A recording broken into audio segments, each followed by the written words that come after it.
La Chine, un pays à direction centralisée, où plus de 10 millions d'entreprises voient le jour chaque année. C'est 10 fois plus qu'en France. On pourrait s'arrêter là et dire que c'est simplement le résultat d'une ouverture économique réussie. Mais ce serait passer à côté d'un paradoxe fascinant.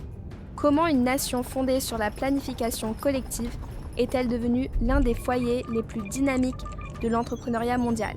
Pour le comprendre, il faut remonter à une époque où le mot entrepreneur n'existait presque pas en Chine. À la fin des années 70, le pays sort d'une longue période de recentrage économique et social.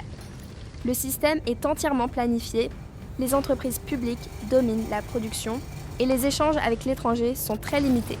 La productivité stagne et la Chine ne représente que 2% du commerce mondial. Mais dans cette économie figée, une idée nouvelle commence à émerger. Et si un autre avenir était possible? C'est dans ce contexte qu'un nouveau dirigeant propose de repenser le développement du pays. En 1978, Deng Xiaoping arrive au pouvoir. Il est convaincu que la Chine peut rester fidèle à ses principes, tout en s'ouvrant à la modernisation. Il lance alors le programme des réformes et de l'ouverture. Tout commence dans les campagnes. Les paysans sont autorisés à cultiver leurs propres parcelles et à vendre le surplus sur les marchés locaux. En 2 ans, la production agricole s'envole et très vite, ce succès donne des idées. Et si cette liberté d'initiative pouvait aussi transformer l'industrie?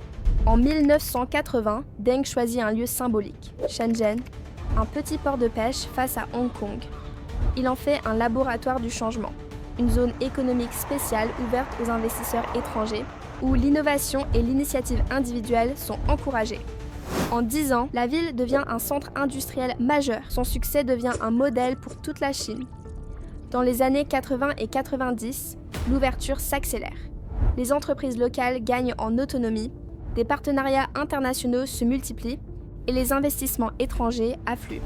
En 1992, Deng effectue sa célèbre tournée du Sud. Pour rappeler une idée simple, s'enrichir, ce n'est pas un péché, c'est participer au progrès collectif. Cette phrase devient un symbole, celui d'une Chine prête à conjuguer planification et innovation. Peu à peu, la Chine invente un modèle inédit, une économie socialiste de marché. Le marché crée la richesse, mais l'État en trace la direction. Les secteurs stratégiques, technologie, énergie, éducation reçoivent un soutien massif. C'est cette alliance entre initiative privée et planification publique qui devient la signature du développement chinois. Et c'est dans cet écosystème unique que naît une nouvelle génération d'entrepreneurs. BYD, fondé en 1995 à Shenzhen, illustre parfaitement cette dynamique. Partie d'une petite usine de batteries, l'entreprise produit aujourd'hui une grande partie des véhicules électriques du monde. Plus de 700 000 employés, présents dans plus de 70 pays, et une croissance fulgurante, symbole du Made in China moderne. Mais derrière ces réussites spectaculaires, un principe reste central. La liberté d'entreprendre s'accompagne toujours d'un sens du collectif. En Chine, l'initiative individuelle s'inscrit dans une logique collective. Les entrepreneurs sont libres d'innover, mais toujours dans le cadre du développement global du pays. C'est une approche fondée sur la responsabilité partagée. Faire grandir la nation tout en se réalisant soi-même. Et les chiffres montrent à quel point cet équilibre a porté ses fruits. Depuis 1980, plus de 800 millions de personnes sont sorties de la pauvreté.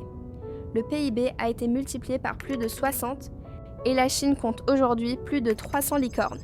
ByteDance, Shein, DJI, SenseTime.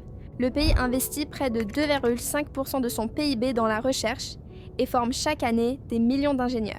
Mais toute transformation, aussi rapide soit-elle, s'accompagne de nouveaux défis. Les disparités régionales persistent et la Chine cherche désormais à bâtir un développement plus équilibré et durable. Avec le plan Made in China 2025 et l'objectif de neutralité carbone d'ici 2060. Le pays veut conjuguer innovation, écologie et stabilité à long terme.